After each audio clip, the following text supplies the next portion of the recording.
Good evening, everybody. Welcome to Let's Talk Assassin's Creed, your number one podcast for all things Assassin's Creed. Good evening, everyone, and welcome to episode 159 of Let's Talk Assassin's Creed. In this episode, we are back with another of our community spotlight episodes. We haven't done one for a while, and there's a community we've been chatting to for a while. They were a big help during the AC Community Relief event, and I thought, do you know what, Declan? It's time we meet them for real and have a good conversation. So, Declan, why don't you introduce our guest? I will do, but I've realised I may have made an editing mistake already. Go on. So, I have named my profile Chris Rose, which is my middle name. Yes. Our guest is Chris from Creed Scholars. Do you know, I had my finger hovering over the stop button there to stop the recording, and we'd start. Do you want to continue? Yeah, yeah. Well, I'll figure out editing. All right, no worries, no worries. Chris, welcome to the show, mate. Hi, how you doing, guys? Thanks. We're all right. As usual, editing audio gremlins, but hey, we're fine. So yeah, Chris, I guess you could say like representing the entirety of Creed Scholars, if that's is that a big weight to carry? Yeah, well, always been. It's always hard being in charge of something. So yeah, need to lead the charge and talk for the team. All good. So let's get the obvious out of the way. A resident, a native of Scotland. Yes, I am as Scottish as they come. Very good. And as we were talking just before we hit record, you and Declan actually live fairly close together, at least relative anyway. Yeah. But on different sides of the border. Right. Yeah. I wasn't aware that he was that close. Like I said, I thought he was much further south, closer to London or something. But yeah, it's Declan's very soft, gentle, beautiful voice. You see, you know. It's because I don't have an accent because I've lived all over Cumbria. I'm originally from Barrow-in-Furness, which is Lancaster way, but I've lived in Whitehaven, Workington, Maryport, Espatria, Wigton, Fletchertown, Walnut Island, which is by Barrow, and I finally settled in Carlisle 7 years ago. So after all that moving, I have no northern accent because Barrow people talk weird. Maryport people go around going, "Alright, matter, how's it going?" I couldn't stick to that. And yeah, so I just developed that. I'm not walking around going, "Alright, matter, how's it going? What you up to?" No, I'll just stick to a soft voice, at least you can then understand me. See, I do talk slightly different when I'm on the mic or I'm talking to people that aren't close to me, because if I was to just talk normally, then most people probably wouldn't understand me. So I try and slow it down. Now, about 2/3, according to our podcast is hosted through a service called Anchor, which is part of Spotify. Yeah, and through Spotify we get lots of analytics. And a good chunk, I forget if you can you remember, Declan? It's like 60% or more of our listeners are in the US. Oh. So, you know, if you wanted to go full Glaswegian, you know, and really mess with them, we could do that. I'm sure they'd love it, you know.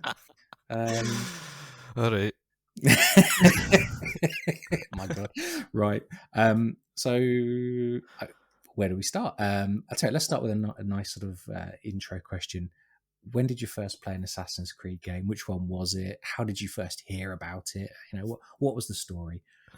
Well, my story starts at the beginning when AC1 came out, and I'd never actually heard of it. And I've been a big gamer since the age of 4 or 5, so I'd never heard of it. And I was at a friend's house. I think the game had been out about a month, and it was December, and I was around at my friend's house. He had it, and he was playing it, and I just thought it was the weirdest looking thing ever, because it's just the atmosphere in that game. I'm big in atmosphere for games, and AC1 just oozes it still to this day. And I seen it and I was just from that moment I was like, I need this. So I got it, and then that was me hooked forever, basically. Nice. Couldn't put it down.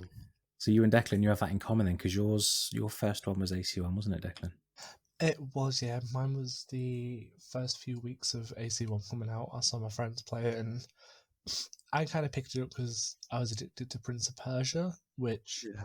I'm dying for a new Prince of Persia game because I love that franchise. So I played AC1 for Prince of Persia, then got addicted for something else. 15 years, though, is a long time to play a game. Let's Yeah. be realistic. Yeah, well, see, the thing was, growing up, funnily enough, I was like obsessed with Grand Theft Auto games, even though I was just a wee guy at the time. My mom and dad still bought me the things they didn't mind. Are those Anyway, games really children friendly? I not mean, at all, not I'm at not your all, dad. I don't care, but not at all. I played them when I was young. I think I was 13 or something when Vice City came out. Anyway, that's what I was obsessed with growing up, and then I was 19 when Assassin's Creed came out, and as soon as that I seen that and I started playing that, and I got hooked on that, and that has just been my life since. Wait, were you 19 when AC1 first came I out? think, see, I don't know, I'm so bad at maths, I don't even want to try and figure out in my head because I'm so bad at it, but I'm 34 right now. I'll be 35 in a couple months. Okay, I feel bad because I started it when I was 12, so at least you, like, kind of played AC1 around the age you were meant to. I played it at 12, so you're just both wee babbies. That's all I can tell you. Yep. And Yeah. from then on, Chris, was it every release Yeah, every you release, waited expectantly I was and waiting, and when AC2 was coming out, and I don't know if you ever saw it, but it was an advert on TV, and it was the British version of the advert because I'd looked it up on YouTube years later, and there's a different version. The American version is the same trailer, but it's different music in it, and it just showed you Ezio running across the rooftops and like in time with this like dubstep tune or something like that. At the time, I was like, "Oh my god, this looks amazing!" So yeah, it's just after that, every game I liked, and that's what I said on my wee bio thing on my website. It's just that I do actually genuinely love every AC game. There's not one of them I don't like, and people have called me a fanboy and stuff in the past, and I'm just like, you know what? I don't even care. You can call me what you want because I like it. It's good. Say what you want. I'm gonna say this feels unfair now, James. Why is it when I say I like every AC game, everyone says, Declan, you're being too diplomatic?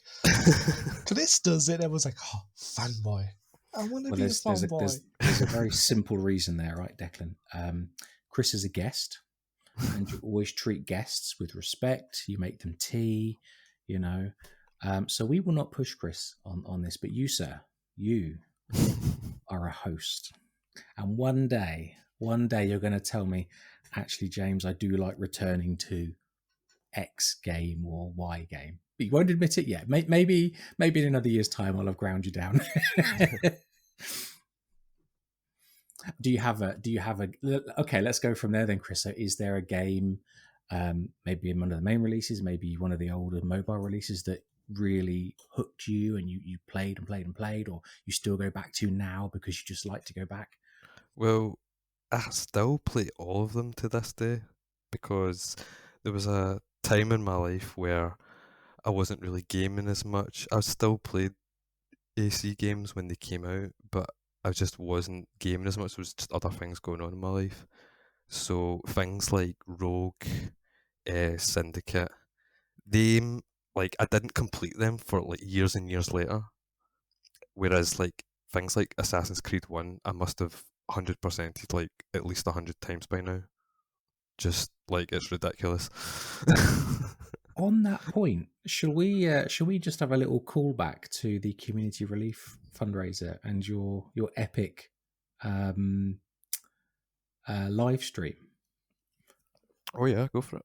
Because just to set the scene for everyone, Arshak and I were sort of filling out the schedule of the live streams for the 2-week fundraiser, and I don't know if we tapped you up, Chris, or whether I can't remember now, whether you came to us and said, I'll do a live stream. I love AC1. I'll do you were do a marathon. You were going to try and do like 100% marathon in one stream. Yeah. And we said, sure. And I think I remember DMing you the next day when you'd finished it. And you were, I mean, you tell us, one flag away or just a tiny handful. There was a few mistakes in it. Right, so basically, yeah, I think it was Ash that had contacted me in the first place to be a part of the whole thing. And then you had made the Discord server and I jumped into that. And everyone was just like putting out ideas like, what can we do? All these things. And at the time, I'd already been asked to do like virtual photography competitions. But I was trying to think, right, I would like to try and do something else, try and do more. So that's when I was like, well, this AC1 marathon thing, this is something that I had already been planning to try and do for at least 2 years. So I thought, well, you know what, this is probably the best time to do that. So that's when I put it in, like, would this work? Because I honestly had no idea. I've never streamed before or anything at that point. So just like, you know what, wow, put it out there. And then if I was like, yeah, you should do that, let's do that. I was like, right, okay, I've got like something like 2 weeks or something to prepare, so let's go for it. It was, I mean, for everyone involved, that was an incredible project. Yeah. I didn't realize you'd never, I mean, we have streamed occasionally on the podcast, on our YouTube channel. I've done a little bit on my own personal channel, just to see what it's like to set up. But you'd never done any of that before, so this was all brand new. Setting up the overlay, setting up your Xbox, and all the voice stuff. Yeah, that was all brand new to me. Like the overlay thing took me, I think, 2 days. I was like trying to figure it out. But yeah, no, it was really good because I'd never done any streaming of any kind. The only thing I've ever done before that was I'd done another Assassin's Creed podcast where I made an appearance on that one. Are we allowed to say? You could say the name, Kushkan. Yeah. All right, it's the other Assassin's Creed podcast that's run by the T's or the Cups, as you call them. Yeah. I think they're called Assassin's Creed Lorecast. Yeah. They invited me onto their podcast. It was last year at some point. I can't remember. The past year to me has been a complete blur. But they invited me on to talk a little bit about stuff, and they were doing a specific episode about the Ezio collection and the lore in it and stuff. So that was really fun. So that's the first thing I'd ever done, and then the stream, I'd done that, and now this. And the stream was amazing. How long were you streaming for in the end? Oh, I can't actually remember now. I think it was something like 13 and a half hours. Maybe 14 and a half. I'd need to go back and look at the video. But and I was actually really surprised because I set the target for about 15 hours. And that was just based off of me completing that game so many times and knowing pretty much where the majority of flags were off the top of my head, and thinking, right, that would probably take this amount of time to do the first district, and then this amount of time to do the second district, and I planned it all out. So I thought about 15 hours, and then by the end it was about 13, 14 hours. And then at the same time, that was with lots of technical problems near the beginning of the stream, where we were trying to get this chat thing sorted and all this stuff. So there was a lot of that stream where, well, not a lot of it, but a wee chunk of that stream where I was literally just standing doing nothing because I'm messing about on the computer. You did amazingly. And this is one of the questions I wanted to ask you. So when you offered to do the marathon and you said, I'm going to go for 100%, I've played AC1 once. I've done the story. I picked up a flag when I saw it, but I didn't look for any. There's also Templar hunts, isn't there? Again, I know I did a few because I found the Templars, but I didn't go out of my way. There's 60 of them. So there's 60 Templar hunts. How many flags is there? 420. Well, technically there's 69 Templars and 420 flags. Are you kidding? No, I'm not. That is true. Because there's the 60 Templars that you kill that are just dotted around the map. Yeah. But then there's the 9 Templars that you kill throughout the story. So technically there's 69 Templars. So, Oh dear. Ubisoft Right. with our sense of humor, Yeah. So here's my question. I assumed that during your stream you'd have you're on Xbox, right? So you'd have Yeah. your telly with your console, and then maybe a laptop or an iPad with an online guide or a map. But you Yeah. didn't need that because you knew. Well, I know the majority of the flags in the game. I don't know them all off by heart. Like the first few cities I could do blindfolded probably. Whereas the later stage of the game, it is I do need to follow a map, and I don't know if you'd seen it at the time, but I posted an example of it on my Twitter, and it was literally just a map with like different routes that I would take at different points of the game. So it was like the red line would be route 1, the purple line would be route 2, and it just, to anyone that doesn't understand, it just looks like a complete mess. But I knew how to follow it, so it was fine. You did. I mean, it was awesome. It was an awesome stream. I could watch for a little bit, but I was in and out of. I was ads and not stuff, expecting yeah, anyone to watch the full thing. You had the raid. Tell us about the raid. Oh yeah, How was that? We that should was really cool. probably set the scene. So to help support the fundraiser, this was in the second week. Ubisoft News, they do a weekly stream on their YouTube, on Twitch, and they play any game from the whole Ubisoft stable. And to support the live stream, they said they would play. I think they were going to play Revelations and then come and raid whoever we had. Yeah, You were playing AC1, so it worked perfectly. We've got the two games that represent the area of Syria and Turkey. So yeah, they have hundreds and hundreds of viewers, and then they said, right, we're going to go and raid. Yeah. Remember so what happened at that moment when they went bang? Yeah, so I got like a message and that, and they were like, "Yeah, right. So they're gonna do it soon, in the next couple of minutes and stuff." I'm like, "Oh, okay, right." And I actually just felt really nervous all of a sudden because I didn't know what to expect. Never even been streaming before, and then like I said, all I'd basically done up to that point was a few practice streams and preps and stuff like that.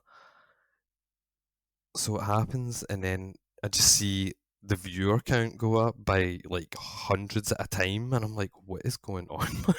It's crazy. Never, and I felt really nervous because just knowing that there was that many people watching me at that one moment, and in the game, I was like in the middle of a fight or something at the time, I think, and I'm like trying to like win this fight, and I'm like, "Hi guys, this is amazing. How you doing? Thanks for coming by." Oh, it was good. And then because of that, like I said, I had made the Twitch account for scholars a few weeks before that, and I think we had about 10 followers or something whilst I was doing the preparation streams. And then by the end of that stream that day, our Twitch account had just over 100 followers. And I was like, what is going on? And then I got an email from Twitch, and I'm like, yeah, you've got affiliate status now, not here's all these benefits, and you should use this to do this and all this. And I'm like, okay. Like, and we'd done a wee bit of streaming after that, but I'm trying to figure out the best way to do it, because I don't want it to just go to waste. I feel like we should take advantage of that. So yeah. So we've done a little bit. I mean, first of all, to say you did brilliantly that day. Thank you very much. Really did. It was a fantastic part of that whole schedule we had. We had Ikrake, who did a Revelations marathon. Yeah. And to have you available and willing to do an AC1 marathon and to have those two games covered was just perfect. So you did brilliantly. We've done a bit of streaming occasionally on our channel, and I quite enjoy it. But I find the problem is that I can't do it that often. So if I pick a game to stream, it could take me a year to finish it just because I don't stream that often. And you've got to schedule it. You've got to make time in your life, haven't you? Yeah, to exactly. set up and go. Whereas when you play yourself, I've got 20 minutes. I'll just go and play a mission or do a level or do a side quest, and you've got to be a bit more structured and really plan for the time, haven't you? See, my problem is I don't want to stream and just be sitting there trying to talk to people in the stream. Like, I can do that, but I'm better with someone else talking to me. So I'm thinking about doing this thing where maybe whilst I'm streaming, get someone to come in the chat and talk to me. So it's almost like a podcast. It's almost like a let's play. It's kind of mold them together or something, you know. That'd be really But nice, I think. because me just trying to talk to the camera whilst I'm playing a game, like I was trying to do it for that comic relief, what am I talking about? The Turkey relief stream, and I had Six Keys like try to help me out, like explain to me like what I should talk about. Cause I'm like, I don't even know what to do, and they're like telling me like, all right, just say what you're doing at the time, and I'm like, okay.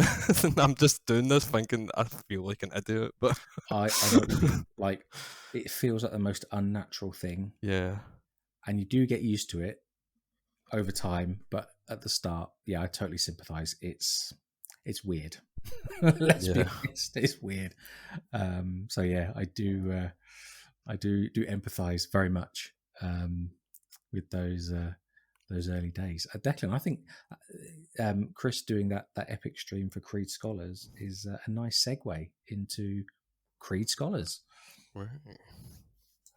Yeah, so sorry, I'm losing my voice here. I was just thinking then I started this podcast talking to myself for 15 minutes a day every week. Right. So I think for me streaming is just comes so naturally because I Yeah. just never shut up talking anyway. But I think my biggest question about Creed Scholars is actually how you came up with the name. Because when making a community of Assassin's Creed or trying to be a content creator, creating a name that's going to be impactful and remembered, it's quite difficult. It took me Yeah. 6 tries to get Let's Talk AC right. Yeah. So, what was the inspiration for Creed Scholars? Well, that's really interesting that you brought the fact up that the name being important, because that's always something that I've always believed in as well. That is like, if you can get the name of it right, then people will remember that. So the Scholars of the Creed thing, funnily enough, my group existed before that name. We used to be called something else years ago, and it was the Precursor Box. Don't know if you ever came across that name. Obviously, you did in Assassin's Creed, but in the community, because when they first came up with the idea, it was probably 2018, and I went under by that name, and I started doing stuff on Twitter then, and Cole from the ones who came before actually contacted me, and he interviewed me at the time, and basically done a wee thing that happened, and then some stuff happened in my personal life that I won't go into, and basically I just walked away from it all. I deleted the account, everything, just walked away, and then probably a year and a half later, I came back onto Twitter, and I was just with my personal account, just kind of seeing what was what, trying, like I said on my thing, I've been in the AC community on the outskirts of it for a long time, just never really talking to anyone or doing anything. And then, yeah, the name, like I said, when I came back, I knew I needed to change the name. I didn't like that name to begin with. Um, and I knew that AC1 was the one that I'd played the most. And I thought, right, well, I love all this stuff about knowledge and learning, and that's what you need to do. Do you know what I mean? So, and I was like, oh, the scholars, oh, there's like the wee guys and that are helping you get in the cities and all that. And that is literally, it's as simple as that. It just came from like what is something that is something to do with Assassin's Creed that kind of, you know, talks about learning and study and, you know, all that kind of stuff. So it was just that. And then the logo that we made, that was always like in the back of my mind. I thought the jigsaw piece in it would be perfect to like bring people together, all about learning, all these types of things. So Can I just make a little tiny segue there? Your yep. logo, I really like it. I don't know if you've seen the series. Is it on Netflix or is it on Sky Atlantic? Oh my god, What's the series called with the androids in the? Marco is a big fan of it as well. Being Oh, I human. Well, don't I'm know. so stupid. No, I've sorry. come off mute to make a quick point, and I've forgotten the name of the bloody TV series. Westworld. Have you seen Westworld. No, I Westworld? see. I've not. That's one of the things I should have seen, but Right. I've not So yet. there's a little symbol that's kind of hidden, and it's revealed in certain places, and Right. it's like a very small maze. And I don't know what it is, but something about your puzzle logo just always reminds me of Yeah. Westworld's maze, which is kind of hidden at the center of the head. So I just love that logo. I Anyway, see. sorry. Back to the story. Our logo always reminded me slightly of the Levantine logo because it's like a wee square maze thing almost. I'm not actually sure what that even represents, but yeah, So it's quite a unique name because I joined the community in 2019 for the first very time with the podcast, and I think I did stumble upon your account when it started going as I was getting more in the community, and yeah, it just the name always stuck out to me and was quite unique. And I was like, before I even had the smart idea to get help and bring guests on, I was like, they do seem like an account where you could just chill and talk to them and they'll probably help you. yeah. So it does go to show how like iconic the name stood out. Well, that's really good to hear because that's exactly what we're going for. And it was me just literally creating a name that was right. I'm doing a podcast. I'm talking. Right, let's talk. Oh, Assassin's Creed. Done. Makes sense. Makes sense. So I got to say, right, your point there about getting the name right is so important. And Declan, on the show that I have joined and that we do together, there are a number of other Assassin's Creed podcasts out there, and some of them they don't have Assassin's Creed in the title, so they're quite hard to find. So I think having the right name, the right words in the title, it just helps with search. Yeah. So there is a bit of an art to it, that's for sure. Yeah. Well, the thing is that I obviously wanted something unique, but I spent honestly so long trying to figure out that name. That was like half the battle. Because I knew exactly what I wanted to do. There was two goals. There was goal one was to create a place that was like welcoming and wouldn't judge you, things like that. And then second of all, I wanted to bring a group of really talented people together to create things together that have to do with Assassin's Creed, obviously. And like I was saying, like Gunnar was with me from the start. The artist, he was with me when we were called the Precursor Box. It was just me and him, and I had the idea to do this, and I'd been following him for a while on Twitter, and I'd always seen his art, and I just messaged him one day, and I was like, "Look, man, like I'm such a big fan of your artwork. Like, I've got this idea. I want to do this Assassin's Creed group. Like, can I commission you to do this artwork for me for a website?" And he was like, "Yeah, no problem." And he was like totally on board for it. And then at the end of it, I was like, "Do you want to join the team?" And he was like, "Yeah." So, and then that was the beginning. So,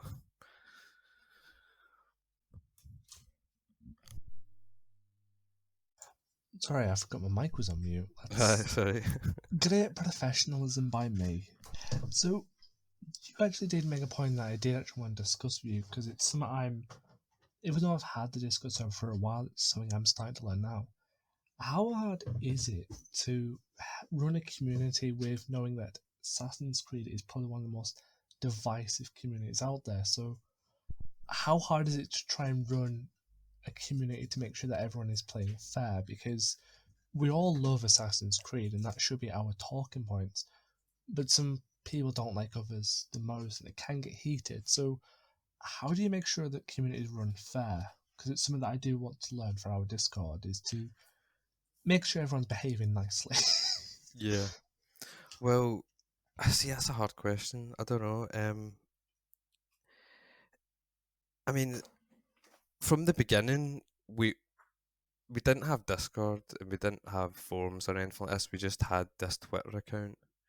So keeping track of a community wasn't too hard in terms of what they are going to say or do, because we were just posting pictures, we'd get comments and stuff, but I've always been very aware of who is following us on our account. And I was talking to my team about this the other day, and it's because every time someone follows us, I will usually check their account out and have a wee quick look through it, because I've just got no time for people that are like racist, homophobes, transphobic, any of this stuff. Like, just don't have time for it. So if I find that crap on your account from looking at it for 2 seconds, then you're just going to get blocked. And I think from that alone has made it easier in terms of like our Discord server, because everyone that is in our Discord server, we've only ever really had a couple of small issues with people saying weird stuff or whatever, but that's going to happen. I'm quite worried what you mean by weird stuff, because James knows how odd I am on Discord, so I will post about unicorns in Assassin's Creed. So I think you have a creative mind, and that's all. I don't think you're weird, mate. Not at all. did you not Nah, see that's all. my capybara picture? That was awesome. I like that. I showed that to my girlfriend because we both love capybaras. They're amazing. So you'll get on well with Jason, who we had on the show a few months ago, who wants capybaras as a future assassin companion. Oh, definitely. On a small tangent, I may have accidentally messaged a Ubisoft rep a picture of that capybara in the assassin hood. Because, they work in Ubisoft. They should get the idea that fans like capybaras. This is my really dodgy 10-minute phone rendition of a capybara. Make it so. See, James is just thinking I'm a bit... See, this is what I mean by strange things I find I say in Discord. But see, that's fine. Saying mad stuff like that's alright. I'm talking about people coming in and talking absolute hatred for groups of people and stuff, and it's like, no, just get. Yeah, you find them. I moderate a couple of Discords, and most people are decent. They just want to talk about the game, or share their pictures, or their artwork, or ask for help with the mission. And then you'll always get, I don't know what it is, 1% of people there's always the are one just horrible. And that's what I'm saying. Like, I only just brought in a mod team recently to my Discord. Like, I've got 3 mods. Wolfie's one of them. Oh yeah. And I've got Zark in my team as well. He's part of my creative team. But that's what I was making the joke to them before, because I was like, yeah, Wolfie and Zark used to are like the Sean and Becks of like the moderator world. These are like mods for every Discord imaginable. True. It's true. That's so funny. I love it. I love that. So I tell you, why don't you talk us through, give some shout outs. Who else is part of the team, and what do different people specialize in? I know, you've already mentioned Gunnar, who does incredible artwork, and sorry to keep going back to it, but he donated or contributed artwork to the community relief, and he's done fantastic work for years. So who else is on the team, and what do they do? Yeah, so like I said, me and Gunnar were from the beginning, and his work's amazing. I just love it so much. And then we brought in Ada, also known as Science Creed. Hello, Ada, by the way. And we brought in Adam as well. They brought them both in as like writers and to produce content to like, history and all that type of stuff. And then we brought in Misa and Evie to be virtual photography artists and, really push that stuff. And Evie's specialization in camera tools has been amazing. It's been really helpful. And then we've brought in Simon to bring, like, he's an actual photographer, like real photography. So, and he already went out to like go and take pictures of all these amazing castles and stuff like that, and things that were to do with Assassin's Creed. So I was like, right, you're already doing what I'm looking for. do you want to join this team and help us do this thing that we're planning? So he joined. And then I brought in Zark as my new video editor. And we have our mods. We have Wilfie, who you know. We have Cynthia, who is from some of the French Assassin's Creed communities. And we have Emily, who is our protege, who is learning everything, and we're trying to teach her the ropes of everything we can. So yeah, that's our team. That's awesome. Have you got any gaps that you're looking for people to fill in terms of skills or contributions? Well, I'm always looking out for talented people. By the way, I think might have just turned this show into like a long kind of job application. Job What's the word? application. Advert. So I mean, hey, shout it out, mate. If and what I should have said a moment ago. So in the show notes on the audio version and in the video description on YouTube, we'll put a link to Creed Scholars on Twitter. We'll put a link to their Discord if you want to join and chat with the community. They are a really nice group of people. So if you just want to have a chilled out conversation, definitely go and say hello. But yeah, what else are you looking for, Chris? What's on your shopping list? My shop list. I know, I feel like Microsoft. I'm just going out and buying studios. Absolutely, yeah. Nah, not at all. I'm just honestly just looking for people, and I'm just asking them like, "We're doing this thing. You want to join?" Like, I think you do good work. So, but yeah, not right now. Actually, I'm not really looking for it right now because we've got next week. We've probably got a lot of. We're sitting on a lot of articles and stuff right now that are either in final editing or need to be finished. So next couple of weeks we're doing stuff like that. But yeah, not really anything right now because I mean my team, like I said, technically the group's been a thing since, like I said, 2018, but it never really got off to any start until 2020, and then the pandemic hit, and then I couldn't really do anything. And yeah, so like I said, the Twitter account is only a year old, just over a year old Do now. you know, that's just what I was about to ask. It's really exploded Yeah, out of nowhere. Was there one thing that made it happen, or was it just lots of continuous I think creation of content, there was sharing of content? a lot of things. Mainly, I mean, the community relief thing really put a spotlight on our group as well because I mean, a lot of people hadn't heard of us.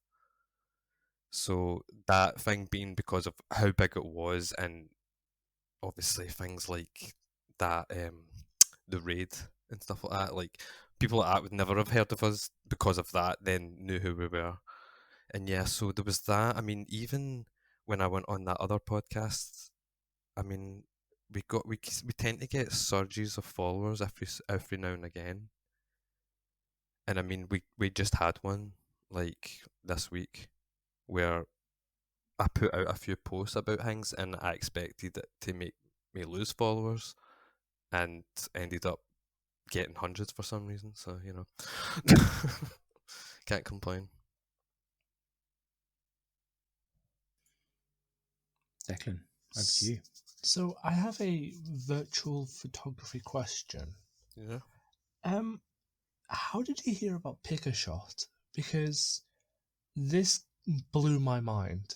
Honestly, I've been using Instagram for virtual photography, and I find it very daunting to use Instagram. You know, I get a lot of bot responses and a lot of Yeah. bot DMs. But I see that thanks to Zark promoting it in our survey, you use a lot of picker shots to generate a lot of the virtual photography. Yeah. And I was wondering, how did you hear about picker shot, and what was your focus on promoting virtual photography? Because that is a big thing that the community needs promoted, because there's Yeah. stunning photographers out there. Well, it's funny you say that because I was actually explaining to my girlfriend earlier. She was asking about Pikachu. It's just basically, I can't even really remember. I just came across it on Twitter one day because it was last year at some point, and Did you find it basically, before me, or did you? Because I found it last summer, I think.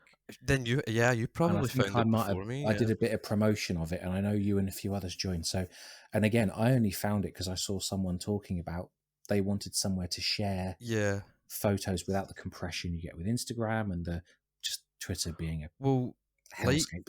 like Declan, like I never really used Instagram. I've never liked it, to be honest. But we've got an account, and it's basically my mods that run it, and because I don't really know what to do with it.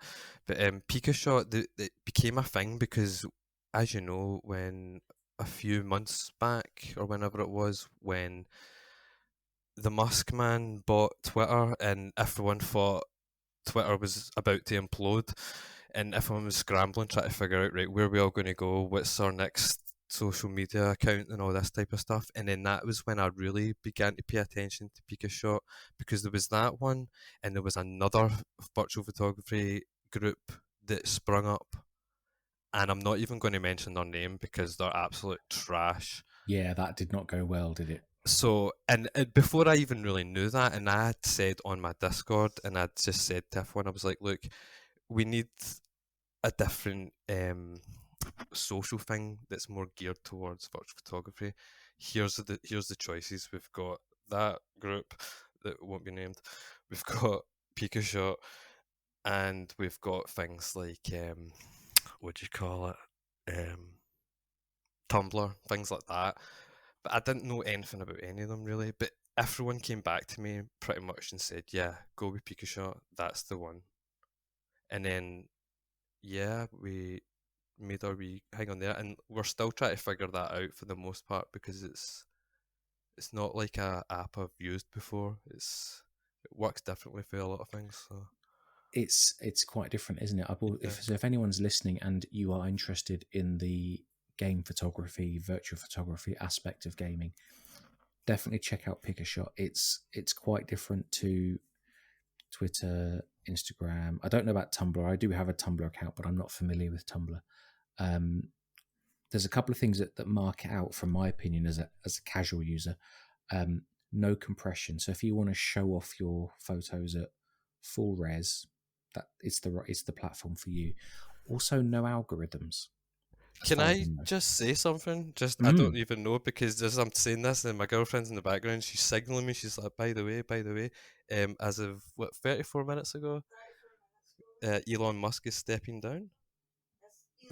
Apparently, who knows? Really, I mean, I hope so, because he's an absolute Yeah, I just thought I'd mess. say that just because that was seemed weird timing. Indeed. I mean, if that turns out to be the case, that will be. Oh, the guy's an idiot. Anyway, oh yeah, this is on the Guardian, posted Thursday, 11th of May, 9:15 in the evening. Elon Musk announces he has found a new Twitter CEO. She will start in 6 weeks' time. Although, how much freedom would she have anyway? That's crazy timing, man. Interesting. Anyway, what we say? So, yeah, that Anyway, was it. So the other thing about Pickershot, which I quite like, is there's no algorithms. It's just yeah, you see the content in the time order that it's uploaded. So it's not a popularity contest. The algorithm doesn't trend towards the bigger or the yeah, and I more mean you can't even prolific see how creators. many likes you have on something. So again, it takes It that puts whole the art aspect out. at the Yeah, front, doesn't it? Front and exactly. center. It's Yeah, all about yeah, the art rather than. And I'm a casual yeah. And I mean, Pikachu photographer. But helped us during the relief. They should were we one talk of about that bit then as well? they were one of the groups that helped us promote that. Yeah. So again, I'll just set background here, and then I'll hand over to you, Chris, to tell us a story. So during the community relief fundraiser, we wanted to have a series of live streams where we'd have a lot of interactivity, giving away prizes, of course, hoping to get donations.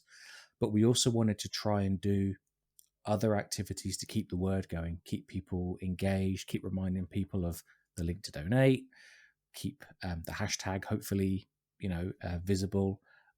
So one of the things we thought was it would be great to have a virtual photography competition to run during the event. And I can't remember if it was Arshak or I. Hello, Arshak, by the way. I can't remember if it was Arshak or I, but might have been me. So sorry, mate, if I stitched you up here with a lot of extra work. But I said Creed scholars do a lot of VP. They've got the right people, the right contacts. Can we? excuse the word here, but can we outsource this part of the project to Creed scholars, and we can provide the prizes from our prize pool, and their group, their team could run the virtual photography competition. So, Chris, that for me was like a 30-second message to you, and you said, "Yeah, all right." Yeah. How was it? Yeah, I mean, that was really fun. I mean, we'd only ever really done 2 competitions before that. And the first one was just a competition, there wasn't anything in it. And then the second one, I provided prizes for people. But this was obviously in such a bigger scale. And yeah, so he's asked me to do the virtual photography competition with the help of the ones who came before, specifically Aaron that runs their virtual photography stuff. Um, yeah, and we just kind of put together like, okay, what can we do? So we ended up with 2, like, so one competition each week for the 2 weeks. So that was the 2 big competitions, and then we had a bonus like weekend competition in the middle of it. And yeah, Ubisoft and you guys provided the awesome gifts for people. And yeah, even like one of the decks of cards for someone, and I mean, the things are beautiful. So I was like so happy to be like, yeah, you can win this. Do you know what I mean? I got to say, right, so we did, Arshak and I did a lot of the project management in the background, but we hosted a couple of streams as well. And after the event, we had a lot of admin, making sure we'd picked the winners, making sure we'd contacted every winner. I have to say, although there was a lot of admin, I loved messaging people saying, hey, you've won a game code, or you've won a comic, or you've won the playing cards, because they're great prizes. And I felt like Santa Claus. It was brilliant. Yeah, it's brilliant. And I'm assuming you probably got a lot of messages from people when they received their gifts and stuff. Because I mean, even We like I did. got the messages from people like, oh, thanks so much for doing this and all that. And I'm like, it's fine, honestly. Cheers for even taking part and helping promote it. Because I mean, that's what it was. We had some messages, and I don't know if it's just obviously tone doesn't come across in writing, not easily Yeah. anyway.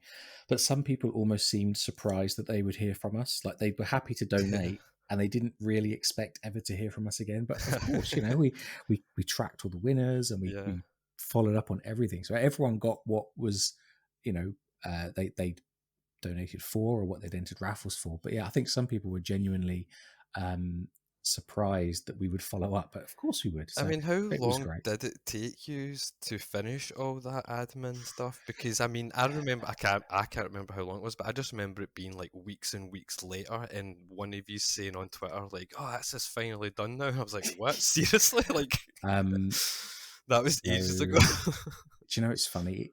The whole, I know we're going off topic here for people who want to listen about Creed scholars, but let me try and be brief, which is hard for me because I like to chat. Sorry.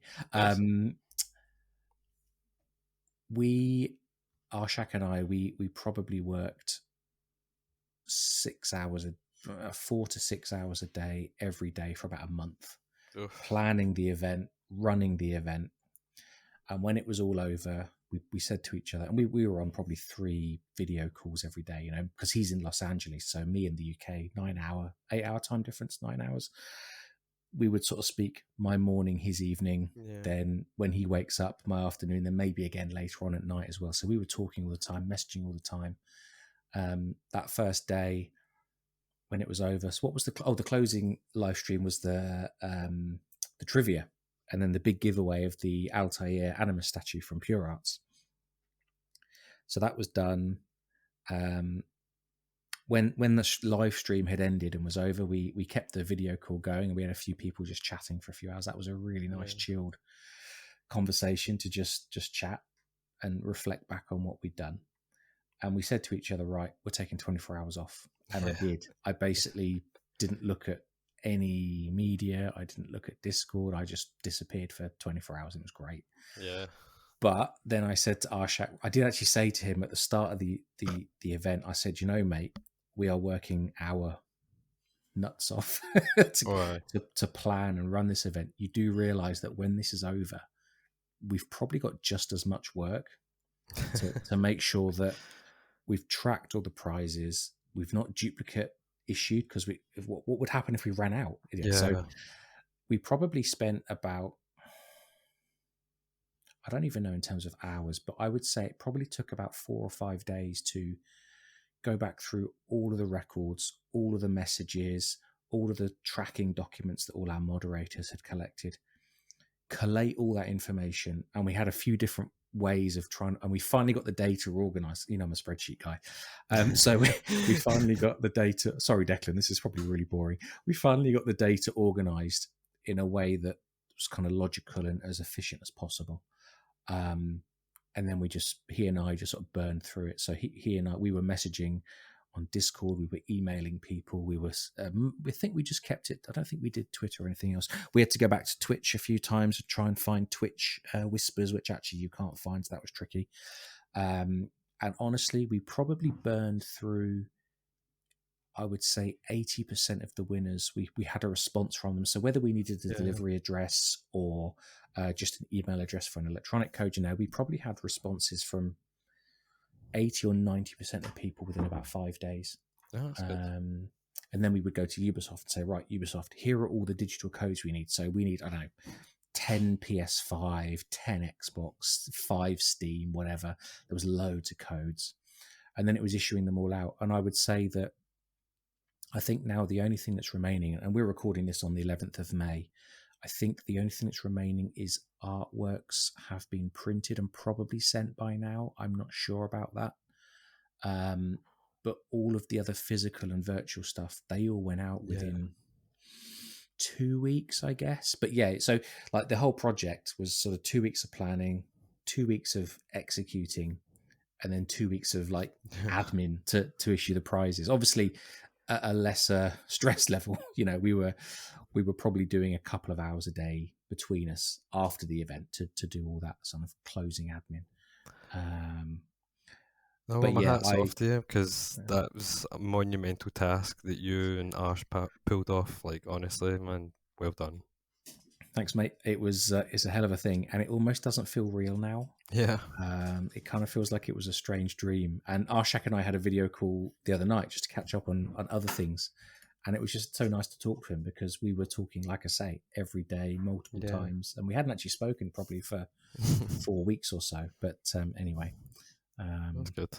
But yeah, your team was a great contribution. So back to the story, sorry, of virtual photography. Like, how did you run the contest? How did you get in touch with PikaShot, and how did they sort of agree to support it? Because one of the problems with this kind of event is trust. Do we really want to throw our brand and our team behind this project when we don't know the individual? So how did you broach that with PikaShot? Well, I'd already spoke to PikaShot a couple of times in the past because they knew I was running Scholars of the Creed, and I'd made contact with them to ask them to get, like, see on their app you can actually add to your pictures themes.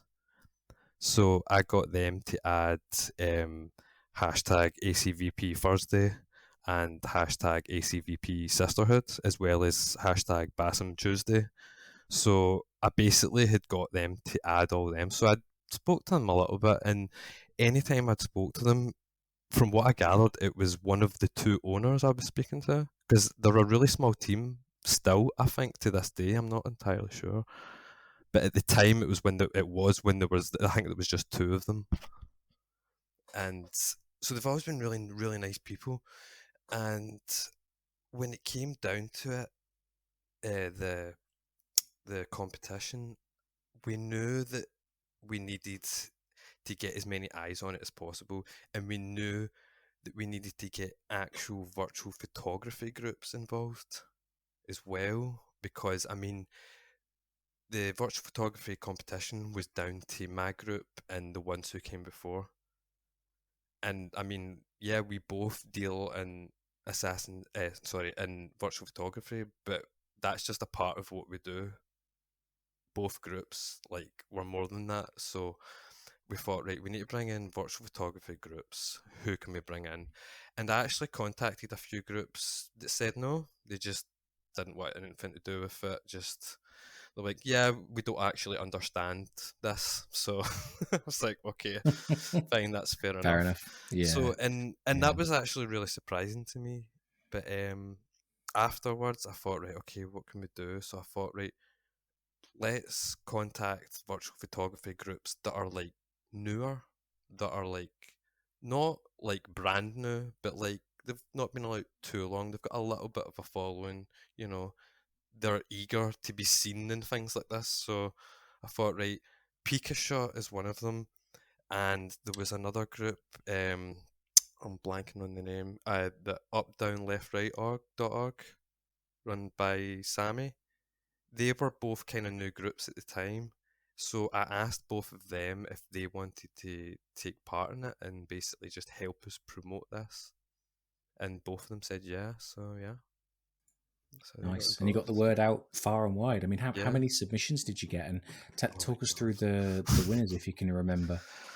If you can't, Ooh, we'll do a I'm little trying to snip here think. if you can't. Yeah, no, actually I can't remember how many entries we had all in, but there was a lot, and it was so hard trying to get the winners and stuff because how we actually changed like halfway through how we were going to score this and how we were going to do it because we had basically we were a judge, someone from the ones who came before would be a judge, and then we brought in other judges as well. So and we had like so many votes. So I wanted to give a vote to Pikachu, I wanted to give a vote to Sammy, and I wanted obviously to give a vote to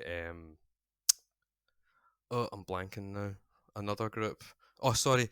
There was it Shauna Oh, from Shauna yeah, from Ubisoft Shauna she's from up in Newcastle, Ubisoft. isn't she? Yeah, Yeah. she was a judge, and Yes. Sebastian from Memento Gallery, he was a judge as well.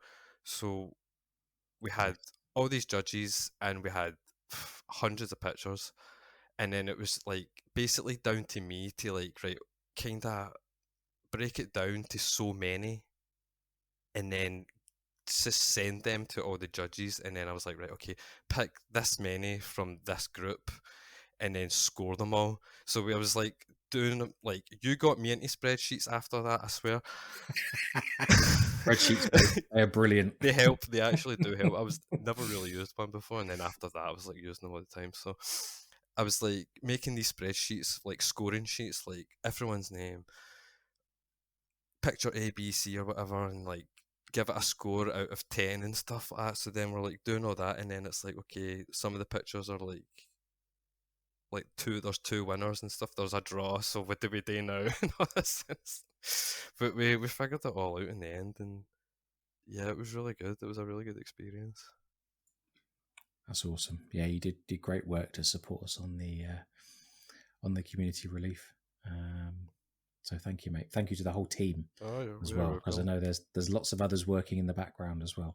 Yeah, and that's what I'm saying. Like, hats off to my team. Like, I honestly think I've got the best team in the world, and I know probably a lot of people say that, but honestly, every single person in my team goes above and beyond every single time to like do stuff. And like, I don't like.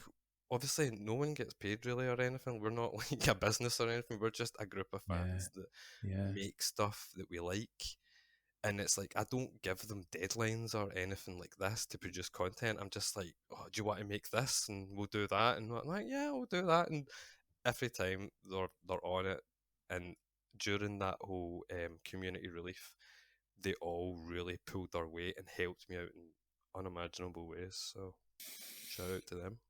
That's something I'm very aware of. Like,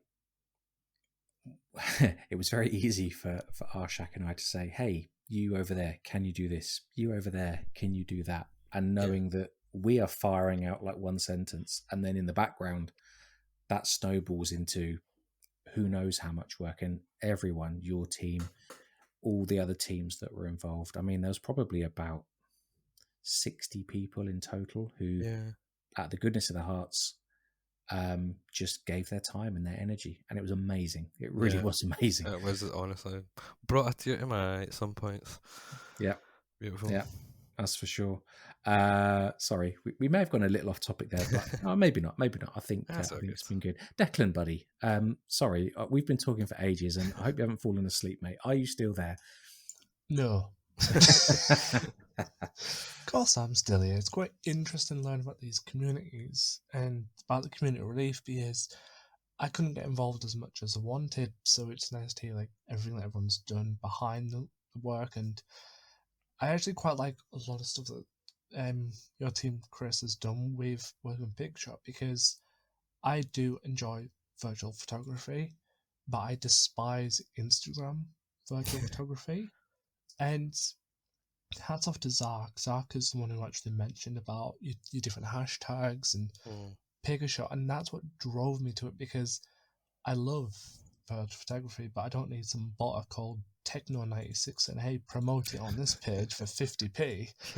You know, and it's just nice that you guys like have that place, and it feels like, and then to see Zark then edit a lot of those virtual photographies into video that get promoted, yeah. it's a really great community interaction because, as something me and James have discussed before, one of the biggest problems with communities and content creators is a lot of them is like a hierarchy. Some YouTubers only choose fellow YouTubers Mm, or fellow influencers, whereas a lot of the work Creed Scholars have done with virtual photography is promote people that may not have huge following on accounts, so they may just pop off a few virtual photographers, but you guys are putting them into a video and saying, hey, look at this work.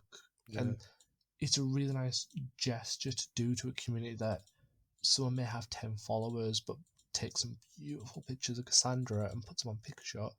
They know that there is a chance that your team and Zach's editing is going to promote them, which I think is probably one of the most top notch things community workers can do for the community. Yeah.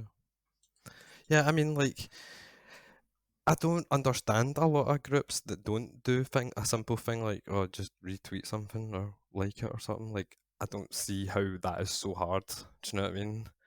And if it helps someone see your work or something, then go for it. Do you know what I mean?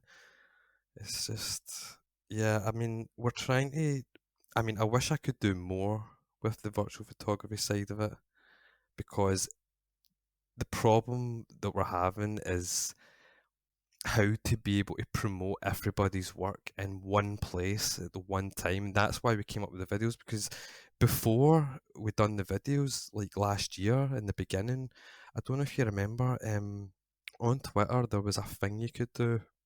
Oh, I can't even remember what it's A called now. moment. A moment, A that's it. moment. I Yes, used to use that's it. those heavily for We organising used my them. own content. Yeah. Yeah.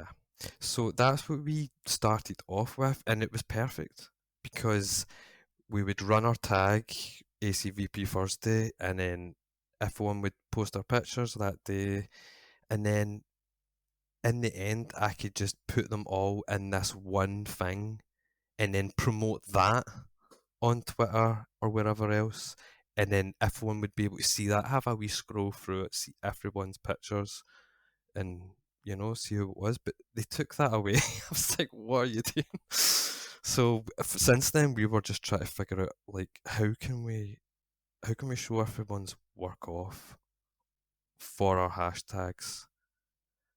Do you know what I mean? But it's just there's just not many ways to do it. So we've done the videos, but I mean that wasn't something that we came up with. I mean there's hundreds, not hundreds, but there's a lot of VP groups, like actual VP groups out there that do that and have been doing it for a long time. So we just thought, right, well that's something that we could do. So we'll do that, and then we'll obviously we'll do pictures. We'll take a picture of the week from Thursday. We'll take a picture of the week from the Sisterhood one, and then we'll just like promote them on our website because I mean, like I said, I wish we could do more. I wish I could put everybody that posts a picture on a Thursday or for Sisterhood tag. I wish I could put them all on the website, but I can't because of space and memory and all this stuff. So it's just not feasible. And again, like the website it's free, it's ad free as well, and I'll make sure it will always be like that. I don't want people having to go on and seeing all this ad crap and having to pay or something like that just to see some pictures and read a few articles and stuff. So yeah. It's a tricky thing with this what you do with your community, what we do with the podcast, because there's only so far you can go. Let's be blunt, before cash has to get involved, Yeah. and potentially quite a lot of cash. Like we were talking before we hit record today. We used to record through a service called Zencaster all of Yeah. our episodes, which has got lots of benefits for podcasters, but it's gone from being free to being quite expensive. And our show, we have a very small number of patrons, which is amazing. Thank you for your subscriptions. But we effectively have almost zero income. We can't afford high costs, Yeah. so it is tricky. There are, like you say about your website, if you had the cash, you could go and rent, a system with plenty of storage and host all the pictures, but Yeah. it just doesn't scale, does it, over Yeah. time? So it's And very tricky to find solutions that represent everyone, but also don't drain your pocket. yeah, and that's the thing that I want to make clear, is that I'm not doing this to make money or anything. I'm doing all of this because I just love Assassin's Creed, and it's literally just a passion project. Yeah. So I'm quite happy to pay for that website to be ad free and to have however much storage or whatever bandwidth, things like that. But there is a limit, obviously. So yeah, it's just about trying to keep a good balance. Indeed. Yes. But that is one of the other things, is that we are trying to figure out a way to bring fan fiction and virtual photography together. This is what I want to do. Okay, So, interesting. I was thinking maybe like type of competition thing where we match a writer for a VPR, and then the writer writes like a wee short story, nothing spectacular or anything, just a wee Assassin's Creed themed short story, and then the virtual photography takes that and tries to match pictures to it or something. See, I don't know, like there's an idea there somewhere, but we'll figure it out, and then when we do, we will tell everyone. Did someone say fanfic? Oh yes. Hi. Hi. I think this is something I may end up DMing you about, because I know I'm new to the fanfic world in Assassin's Creed, but I blame James for all this. So people want me to shut up, blame James. But when James introduced me to Ray Cloud, and I first learned about fanfic and I got involved myself, one of the issues I thought is fanfics is a community in Assassin's Creed that is just ignored. Like, these people are insanely good, Yeah. and there's some smart ideas. And if you could combine fanfic with virtual photography, it probably would create more of a homely feel in the community where everyone has ideas are virtually shared, because photography, artistry, podcasts, streams are all the main spotlights in the AC community, but fanfic isn't. Yeah. And I think one thing you could really do, and it might be easier, is poetry fanfic to align with a virtual photography. Yeah. And then that way it's I can small, write a good limerick. I'll throw in a limerick in there. There you go. stuff like that. And then that way it's like, it's small, it's Yeah. condensed, and it's easy promotable. When I did the community tales just to help spread a few things, I put a limit on like how many pages it could be and how many words, because Yeah. fanfics go into so much detail. It's insanely good. Some of the novels are longer than the Bible, and it's pretty epic. But I really think you were onto a winner if you could combine virtual photography with fanfic. And I think if you did poetry fanfic with virtual photography, it could create atmospheric shots with an atmospheric setting, and I would probably get involved.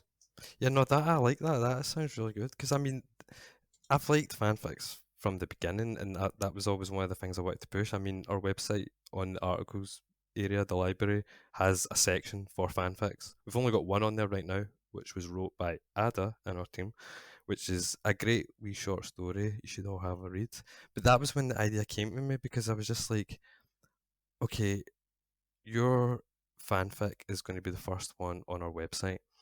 So I'm putting it on the website, and then I'm looking at it, I was like, right, so it's just all this text. I mean, I don't know about you, but I like to have a wee picture with my text or something. Doesn't need to be like a comic book or something, but just like maybe 1, 2 pictures just to, set the scene for the reader. And that was her story was I'm blanking now, but basically it was set in Paris. So, and it was set in, I can't remember the name of the building, but it is in Unity. So I was like, right, okay, I'm going to stick Unity on, jumped I'm going over. to go and read that right now Oh, whilst yeah, we're yeah, yeah. recording. Sorry, guys. You I carry on doing the podcast recording. I'm off. I jumped on the Xbox. I jumped over to the building that I'm blanking on because of all these French names I'm rubbish with. Jumped over there and I took a couple of pictures. And then I sent them over to Ada and I was like, right, okay, which one of these would you want to use? And she's like, right, okay, I'll choose that one. From the So picture, it looks like the Palais de Luxembourg. yeah, But I put filters on it and stuff. Obviously, the lighting on it's so weird looking, yeah, but looks nice. it was to kind of give it the atmosphere shot. Mm. But yeah, so and that's when it came to me. I was like, right, well, there has to be something there. I mean, fan fiction, virtual photography. With the right images, it Yeah, becomes more like a well, not a comic because there's yeah, not the right balance, but it yeah, becomes like an illustrated novel, doesn't it? yeah, And I like that idea, mate. That's yeah. a really nice, something a little bit different, but Because I still really mean, you can be creative. really abstract with virtual photography. That's the thing. Yeah. So you could have just be like there could just be like one sentence in your fan fiction that basically gives off an idea for a picture. Do you know what I mean? And then that picture would just fit for the story. So yeah, I don't know. We'll figure it out.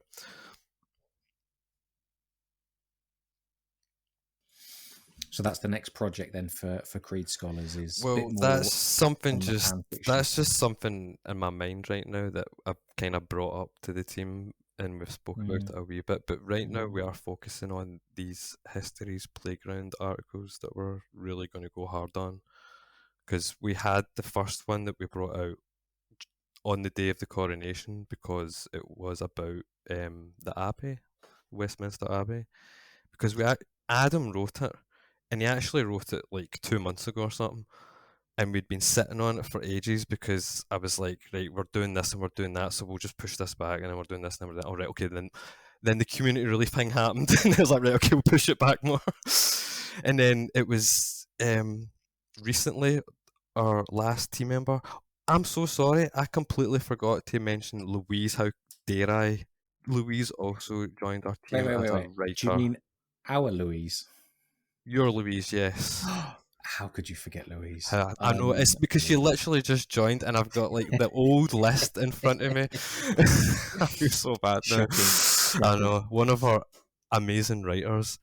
So yeah, sorry, Louise joined us very recently, and as a writer, and she was the one that pointed out that you know what, the king's being coronated at Westminster Abbey like next week, so why don't we put out that? Oh, it was actually more time because we originally planned to do the Discovery Tour. Like the Discovery Tour guys were going to do their thing Yeah, and yeah. and it would be like an add-on to the article. But so many things were happening at the time that there was no time for that. So we ended up just putting that article out on its own on the day of the coronation, and it blew up. Like, like we don't like. I mean, we do okay for engagement on our Twitter account, but every now and again we'll post something and it will do really well. And that was one of them. And that was what I was talking about last week. We had a surge of followers, and it seemed to be off of the back of that article. And I mean, it's a small article, but it's well wrote, some really great photography and virtual photography in it. So basically, we're really want to push them now, and we're in the middle of figuring out our next one, and it's going to be a lot bigger. There's going to be a lot more to it, and it's going to be cool. Awesome, mate. Awesome. So I've got a well, we don't want to there isn't too much to discuss in terms of leaks, but I do want to look a little bit to the future. So, thoughts and expectations for the next game, which we assume will be Mirage. Well, the leaks were saying this should be October or something, which isn't surprising in the slightest. Yeah. I mean, they're always round about October, November anyway, so they might as well. So no, I mean, like I said, I like them all. I'm not even going to deny that I know for a fact I will enjoy Mirage. I know for a fact I'll enjoy Red, and I know for a fact I'll enjoy X. So I can't wait, man. Like, I actually feel more excited now about Assassin's Creed's future than I did at the beginning of the Ancient trilogy. Just like, and I've never been that disappointed by Assassin's Creed. Like, honestly, like, obviously, so many people hate Odyssey because apparently it's not an Assassin's Creed game and all this rubbish, but whatever. So I'm like, you know what? Like, I knew by the time I'd played, like, because, like, if everyone asks me, right, so you say you like them all, what's your favourite then? And I say, easy, Assassin's Creed 3. Okay, what one do you know like the most? And I'm saying, right, although I do like them all, and I'll probably get hate for this, but the one I like the least, remember I like them all, is Rogue. And that is the only reason I like it the least is because you're an assassin that becomes a Templar, and I don't agree with that. Do you know what I mean? Like, that's the only reason. But I love the game. I love Shay. Do you know what I mean? I think great character, great story, great game. It's just out of all of them, that's the one I like the least. So by that point, I knew. I mean, I'm not going to be that disappointed by any Assassin's Creed game, really. I mean, what are they going to do that's going to be so bad? I mean, nothing. I honestly think that a lot of gamers are just really self-entitled and just expect the world to be given to them. So, I mean, give me all the AC games. I'll play them. Understood. Declan, any updates on your thoughts on Mirage? I'm trying not to be hyped for it. With how much interaction I spend on Twitter, it's just one of these points where I'm worried about getting hyped for a game and then it not to live the expectations that I have to then suffer through Twitter's dodgy algorithm of everybody complaining. And I think that's just the hard part about Twitter. There is a lot more complaining about what the franchise is than promotion of what the franchise can do. Like, the future of Assassin's Creed, as Chris said, is bright. The idea of Infinity worries me on a financial scale for players, but the potential of doing games that are smaller. I know people say modern day is gone, but they could do a Destiny approach on Infinity where the next 6 games all tell a seasonal story. So there is no modern day in the games, no, but Infinity could tell that a seasonal story over transmedia and everything. And I think that potential is so bright for the franchise. But with how dodgy Twitter algorithm is, how hyped can you be for a game if everyone just complains about frame rate, graphics, 30 FPS, 60 FPS, you know? Are you going there? Are you going in the 30 FPS, 60 FPS debate? Right. If I'm being honest, this is a tangent. Chris, did you see how easily I reeled him in there? Just hear me out. I have a 1080p TV, so it's not the best TV, but I have a Series S. I tried Redfall the other day, and I literally spent 2 hours in Redfall, and I have issues with the game about, like, I didn't understand the story as much, and I didn't like the design of the vampires. But for the life of me, I could not understand what the heck people were debating about FPS for, because it felt no different than any other shooting game I've think played. Redfall has a 60 FPS mode at the See, moment. the frame rate thing, I mean, it's so subjective, really. Because personally, I only started playing 60 frame things like when I got my Series X, and it was possible for me because I've always been a console gamer. Right. And at first I couldn't see the difference at all. The only time I can see the difference between 60 and 30 is if I'm literally playing a 60 frame game and then I switch to a 30 frame game, and it's like for the first 5 minutes I can notice the difference, but it's not a big deal. I mean, so I think it's weird because, like, I've tried the Ezio trilogy on my laptop, and the Ezio trilogy on my laptop is just the remastered version. I then go to play the Ezio trilogy on Xbox Series S, which is FPS boosted, and for the life of me, I have no idea what the hell an FPS boost is. I stare at it and I'm like, this looks no different. Like, yeah. what is everybody raving about? So, I mean, some of it might be down to your TV, Yeah. potentially. But I always compare it to, we're going back a long time now. So in the old days, during the war, before television broadcasts were in HD, at least in the UK, they were standard definition, which was 576 lines. And then we're probably going back, 15 years longer, when, BBC, ITV would be broadcast in 1080p or 1080i.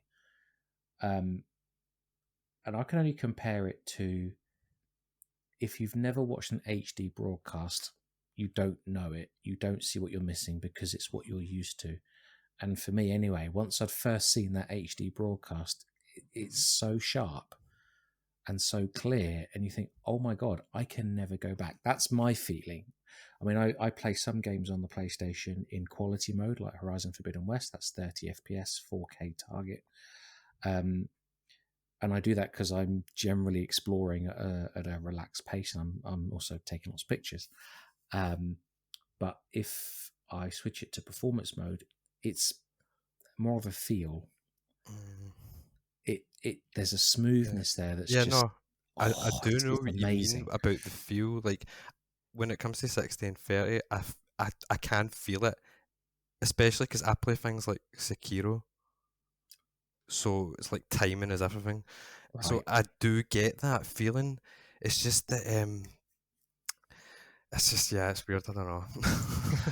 Is it worth getting angry over? Hell Oh, no. definitely not. Play No, not play at at all. whatever frame rate See, this is works right. for That's what I you. was going to say. It's that, right. So any game now that has 60, I will play it in that, and I'll always play games in performance mode now. And every bit of virtual photography you see from me that comes from like Valhalla or something, that's all in performance mode, Oh, okay. because I think I probably need glasses or something, because when I switch it from performance to graphics or whatever it's called, and take pictures, I'll take the picture of the exact same thing in different modes, and I actually cannot see the difference in the picture. It'd be So interesting to ask a developer, when you switch into photo mode, in the background, does the game load higher res textures in that that would be half a interesting. second or less that it's switching modes? I have no idea, but it would be interesting to ask from a development point of view what's going on in the Yeah. background. Anyway, Because I sorry, mean, that's a I, thought for the future, but I do have a tangent that might make you laugh. go on. So, this laptop supports 4K, and I put a YouTube on at 4K for the first time, and I had to pause the YouTube and turn my brightness down on my laptop because I thought it was too bright. I was like, I don't like this, it's too. So I dropped it to 1080p, and then the contrast seemed to like bounce up, and I was like, Oh, interesting. just right. But So then again, weird. I spent ages dunking on PS3 HDMI cable for Skyrim, saying the graphics were awful. And then I had my first eye test in my life and realized I needed glasses. And then was like, oh no, it's not that bad. It's just I'm blind. You're just blind. Yeah, I think that's my problem. I'm just blind. And it was the biggest revelation in gaming. Just like everyone's like, oh, you'll never know the feeling of putting HDMI on. I'm like, no, it's when you go from being blind to put specs on, and you're like, Yeah, that's crap, I true. can read writing now. Jesus, man. Yeah, I've There, peaked, I'll say that if you get a chance, I don't know what setups you've got at home, but here anyway, in our living room, we've got an OLED telly, and if you get a chance to hook up that's what I want. Xbox Series X or PS5 to an OLED, My Yeah, God, that's the next thing on contrast. the cards. Yeah, Because I mean, I've got a 4K LG, but it's not an OLED, and yeah. I've got a Series X and that, and I only just got my PS5 last week. Oh, okay. You've So got both, yeah, I've right? got both now, and that's what I was saying on my Discord that because I had a PS1 and 2 growing up, and then I missed the 3, and I had a 4 for a very short period of time. So I only played a couple of things. Um, yeah, and then like I said, going into this generation, I was like, right, I'm not falling behind again. Like I need to play these PS games that everyone's talking about. So yeah, I What? thought I was getting the Series X first because I've always been an Xbox boy, and then Yeah. I thought I'll wait until the PSs are like easy to get, and yeah, that's exactly what happened. I went on Amazon, man, ordered one. It was there the next day. I was like, that Mm, was easy. I got mine my PS5 about 18 months ago, and it was when they were in short supply. And Yeah, I bought mine from Game, the UK yeah, yeah. chain, but I bought it from their online store, and I was in a queue for like 30 minutes. Mm. And of course, they're cheeky bastards. When my slot in the queue became available, it said, "We are only selling these as a bundle with Ratchet and Clank and Miles Morales." So Uh, I went, "That's fine. I'll take it. I'll take the bundle. Not a problem." I was Um, really lucky with my Series X. Like, I managed to get it the day it came out. Like, so I managed to get one of the oh, pre-orders beforehand, nice. and it was from Argos actually. I got a pre-order from there, and I didn't think I was like, oh, it'll never get delivered the day it comes out, but it did. So I managed to get the Series X and Valhalla. Both days they both came out, and I was Fantastic. loving it. Fantastic. I tell you what. So when you get your chance, an OLED upgrade Yeah. really makes games pop. Really does. Oh yeah. Definitely. Oh, Anyway, get Declan, you were eyes telling us tested. about 30 FPS. Yeah, just essentially, it's just the issue that bugs me. Like, I don't care Yeah, how a game looks. The game should just have a good story and play well. Like, Yeah. come on, Assassin's Creed 1 in 2023 does not look strong, but its story is amazing and its gameplay loop is fun. That's why it should be considered a good game to play in 2023. But a lot of people on Twitter may be like, well, don't play it. It looks like dog crap. It's like, well, See, I don't agree, man. Like, I think it looks same. great. Like, honestly, like, Declan, have you played it on your Series S?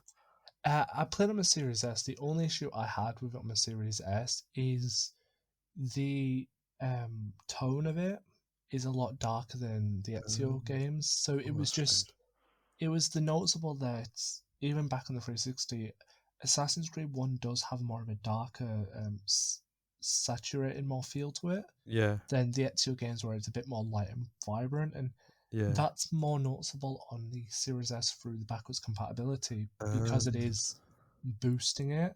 So the Ezio collection just feels a little bit more brighter, and the Ezio game and AC1 felt a little bit more saturated. But right. I just don't like the load times. That freaked me out. Oh, it's like, come on, LTL, let's run through the corridors. Boom, I'm in. What? It's like an AC1 when you're loading the game and it's like the woman robotic voice or whatever, and it's like you can press this button to do, and it like can't even finish the sentence before the game's loaded. So Yeah, it was a weird feeling out. I think it. I, I know we're off tangent. Probably not got a long time left, but when I got Valhalla for the first time, I played it on PS4, and I made a joke to my partner that I loaded up Valhalla to go to Norway from England on PS4, and I made a cup of tea in that time. I got it my Series S. I did a river raid. I got killed instantly because I was making a cup of tea because I did not believe the community when they were raving about SSDs. I thought they were just talking yeah. out their ass because I don't understand technology. But I come back, my cup of tea, and Avor's dead. I'm like, oh, what happened? How did the game load so fast? What is this Right. trickery? Yeah, it's crazy, man. Like I was not expecting that. Wizardry. Exactly. I'm guessing then, Chris, all of your Assassin's Creed I don't know what they called on Xbox, trophies, Yeah, achievements. achievements. Yeah. Your Xbox account must have a full trophy cabinet of Assassin's Well, Creed achievements.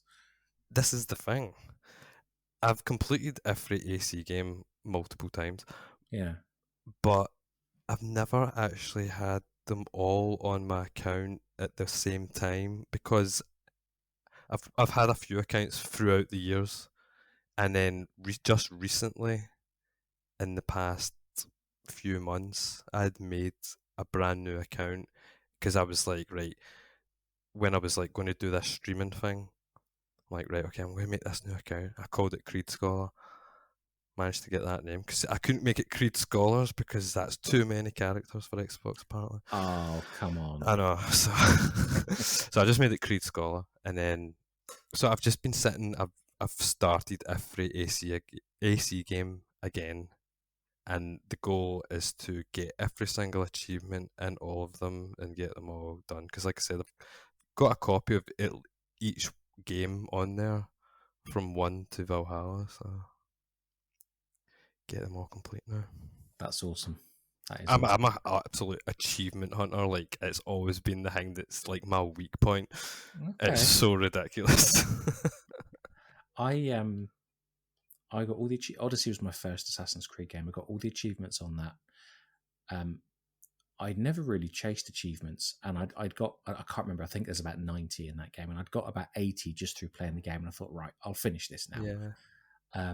And then I went back to Origins, got all of those, and then Valhalla was released, and I got all of the achievements in Valhalla, and then because it became, instead of just being a game, it became a live service game with all these new game modes, and as the number of achievements grew, I just thought, I can't be bothered. Yeah, it kind of cured my. See, I had this little thought in my head, right? I'm going to go back and replay all the older games. Maybe I could get all the achievements, and then Valhalla cured me of that because I thought I just can't be bothered. I haven't got the interest, but I did in both Horizon games. I got the platinum in those. Yeah, well, that's the thing. I'll be honest with you. Like, even though I've been Xbox since the beginning, basically, like I said, never had anything wrong with PlayStation. But now being on this PS5 now and actually seeing, like, I do prefer the trophy system. I think trophies make more sense than some random number, and then the fact that you get a platinum trophy for getting them all. That's the part I like. That's the OCD in me. Is just like, oh, I need all the platinums now. Same, and I'm really surprised. Maybe I'm missing something really obvious and showing my stupidity here because although I have a PS5 here, I'm generally play on PC. Yeah. I don't think Steam has an equivalent of a platinum. It's just you get 93 out of 93 or 50 out of 50, which is fine. But I'm really surprised that Steam hasn't implemented. I guess it's up to the game devs as well to implement that. But it's weird because like there is a few games on Xbox where there is an achievement in it to get all the other achievements, like Sekiro being one of them. So it's like almost like a platinum achievement, or basically what it's supposed to be. But yeah, it's not a thing that they do on Xbox, and I don't understand why. But yeah, I'm liking the way PlayStation does all that type of stuff. So I'll probably at some point get every AC game that I can on it and go through them. You can't. Can you play AC? You can't play AC1, can you? Nah. PS3 Xbox and PC only. Yeah, oh, that's terrible one. I really thought in the AC15 event last October that they were hinting. I thought they were hinting very heavily that there was going to be an AC1 remaster, remake, and it would come to next gen.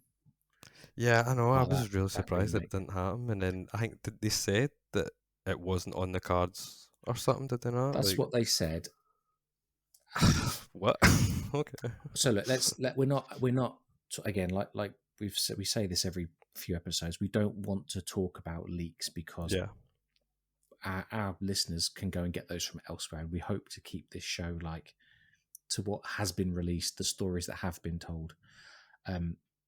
But this is not a leak to say that there's been plenty of news articles over the last, to be honest, 6-9 months, even a year, from multiple news outlets, so we're not sort of going off some bloke's Twitter account saying "trust me, bro."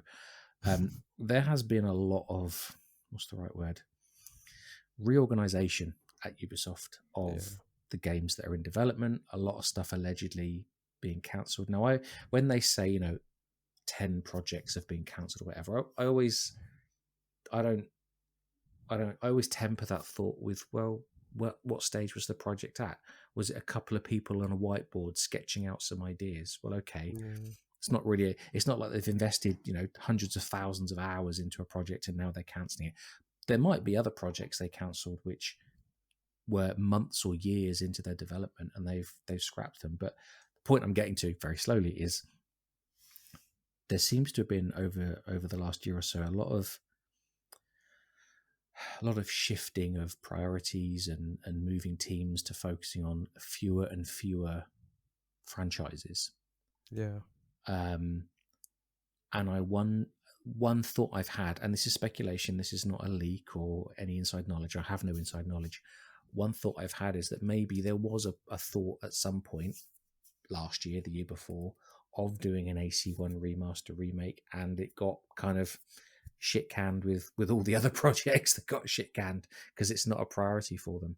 Yeah. But I'd love them. I mean, I'm not heavily invested in Resident Evil franchise, so you can ask me questions and I'll know none of the answers. But I did play RE2 and RE3 remakes at the end of last year. Really enjoyed them. Very different gaming experience to what I'm used to. Capcom have made a fortune off of these remakes. So, and there are lots of other remakes out there.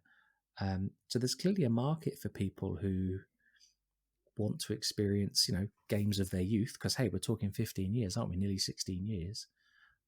But with a refresh, with an update. So I mean, I feel like if you were sitting down as like a project manager, putting a business case together, it wouldn't be that hard to put the dollar value in the column that says we're going to make a lot of cash out of this. Anyway. I don't understand because I feel like an Assassin's Creed 1 remake is like a sure thing, like success-wise. Yep. Because, I mean, it's something that people have been asking for since, like, before the Ancient trilogy even came out. Yeah. Like, that's crazy. It's funny, isn't it? I mean, they just totally, I mean, this would never happen, but go all in. Do the Desmond trilogy. Yeah. Do all 5 games, including Bloodlines and the other mobile game I always forget the name of. Do them all. Yeah. Do one a year or one every 2 years, like's been happening over in the Resident Evil franchise. And you can still keep doing your new games. Yeah. But you can anyway. They need to put the effort in as well, because I mean, the AC3 remaster is terrible because it's I was going to ask you about lighting problems. I was going to ask you about that. So AC3 is your most favourite. Yeah. Tell us more. Because that's not an opinion you hear that often. Oh no, it's not, and I'm very aware of that one. So many people seem to hate AC3 and they seem to hate Connor, and I'm like, why? What is wrong with you? I don't get it. I've only played it once. I played a very quick playthrough, main story only, and I thought it was a nice change of tone, change of pace, quite a bit more serious. The Ezio games can be a little bit, pantomime's a bit harsh, but do you know what I mean? They can be a little bit more they've all got light-hearted. this very broad Italian accent and stuff. Indeed. But I thought AC3 was very, very good, but it does seem to be one that a lot of people dislike. Yeah, I don't know why that is. I mean, I think people were just I think it was too much of a change for a lot of people at the time, because I don't know, like, when I started Scholars of the Creed, I was under the impression that it was like literally me against everyone. Like, everyone hated AC3 and I was this lone person. But then through talking to people and through the community and stuff, I was like, actually, there's quite a lot of AC3 fans. There's quite a lot of people like Connor as well. There's just this other group that don't really like him for some reason. But yeah, no, it is an odd one. Like, but I mean, Unity's your favourite, isn't it? Yeah, I can't possibly say, because I mean, like, that's also like not many people say that about Unity either. Because I mean, that was broken at the time when it came out. But I mean, and I'll tell you, This is the advantage of playing games like 6 or 7 years after release. mate, All the bugs have been I will be fixed. honest with you. Right, my background is in like I used to write little guides for game facts. I don't know if you know what that is, right? Yeah. But I used to do a couple of wee guides for them way back in the day, and I played Unity the day it came out. I had the decision. I was like, right, am I getting Rogue or am I getting Unity? Right, I'm getting Unity because that's the new one. I want to see, that's the big one. And I played it, and yeah, I had a couple of problems, but most of my problems actually stem from the fact that I was trying to sync it up with the companion app at the time and trying to get all the wee rewards and stuff like that. So that really messed up my game at one point, and I had to restart. I had to delete my memory because for some reason that game doesn't have multiple save slots. So anyway, yeah, I never actually had the amount of problems that everyone else seemed to have. My Unity experience was kind of plain sailing throughout. So I loved it from the beginning. Yeah. The famous Unity face Yeah, was a bug just on one video card, yeah, apparently. yeah, and then so Obviously out of long since context. fixed, but yeah. Leo K makes a good point. I forget, was it on one of his live streams or on one of his, might be one of his Unity guides, but Unity can work really well, and then every now and then, Hmm. the parkour will just sort of crap out. Yeah, yeah, And I think it depends. Obviously, if you're a high skill player trying to move fast, play fast, I tend to play at a slower, more deliberate yeah. pace. So I'm like, I think for me also, like you, it generally works well. But it does every now and then. He won't lock on or he won't jump up that ledge. I know he can make. hmm. But yes, sorry. Again, off topic. It is my favorite. What was it about AC3 that just I mean, particularly yeah, the worked for you? story. It is the story and Connor as a character. I feel Connor is absolutely tragic as a person. I feel for him. You know what I mean? So I don't know. I always just gravitated towards him, and I always just thought he was like really badass as well. I mean, if you seen Connor running at you, like, and he was going to kill you, like, oh my god, The man is an that would absolute not be tank, good. isn't he? He's an He's absolute bear. he's like 6'6" or something crazy. Oh, I don't even know, man. He's just a He's machine. huge. But Yeah, he's yeah, so yeah. yeah, it was just that, and I mean, I like the story because I was saying this on that other podcast. Like, I didn't know much about American history or anything like that beforehand.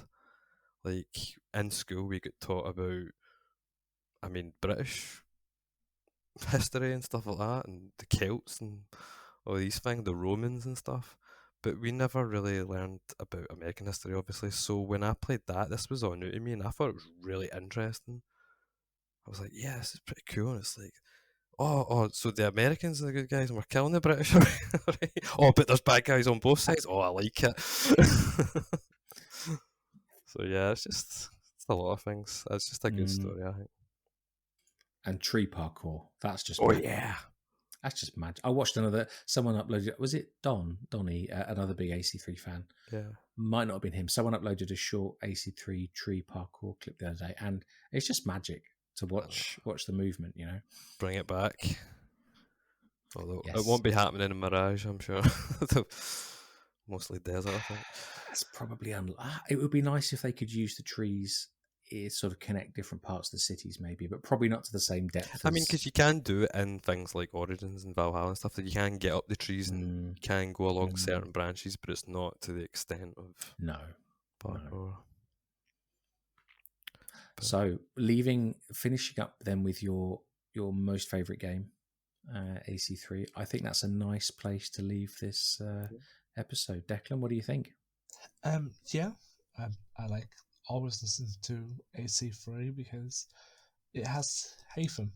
I like Haytham. yeah, Haytham's nice. another amazing character. So, Yes, he's probably one of the best Templar characters in the franchise. oh yeah, But I think sadly that is all we have time for this evening. Thank you for joining, Chris. We'll have your socials in the description, but can you tell everybody where they can find Creed scholars, the stalkers. Yeah, you can come stalk us anytime. You can just, I mean, we mostly post all our stuff on Twitter, and it's just at Creed Scholars. And we've got a YouTube channel, same name. Instagram, same name. Everything is Creed Scholars. So, and so we've got we've got Discord, we've got a website, and we've got a Pika shot. Pika shot account. So come follow us. We'll follow you back. Show us your cool pictures and anything creative, man. We want to share it. We want to see it. As long as it's Assassin's Creed, but And it sounds Very amazing. nice. And I'm really hyped for your fanfic. I think I may actually join in with this one, as I like writing fanfic. yeah, absolutely. When me and James had a organisation in the Discord, I think I got rid of 46 Assassin's Creed poems that I'd written. Did you keep copies of them? Oh no, I didn't like them. Oh, okay. But there was 46 of them. There was one for Cassandra and everybody else. Yeah. Oh. I write too much. Nice. But this has been a wonderful conversation, and it's good to hear from you. And I think we're going to be doing more community spotlights in the future. So Definitely. if you would like to be on the community spotlight, now sometimes we do track you down. I don't mean that to be as sinister as it sounds, but That does sound quite scary. It We don't does. mean it like that. But if you would like to have our community light shown on you, you can reach out to us through email at assassinscreedletstalk@gmail.com or through Twitter at ACLetsTalk, which I do want to make a point that the AC Let's Talk Twitter is run by me, Declan. Any crazy and wacky theories is my own. James does have his own personal Twitter at James Liquid. Yes, I am not qualified to run the official account, so He lies. He is qualified. I'm just too lazy to create a personal Twitter, so I just hijack the Let's Talk AC one to be makes my sense, mate. Makes sense. I think if the podcast stopped, I would just rename the Twitter account and still use it. So thank you for everyone listening, and thank you, Chris, again for joining, and we'll see you all next week. See you soon. Bye.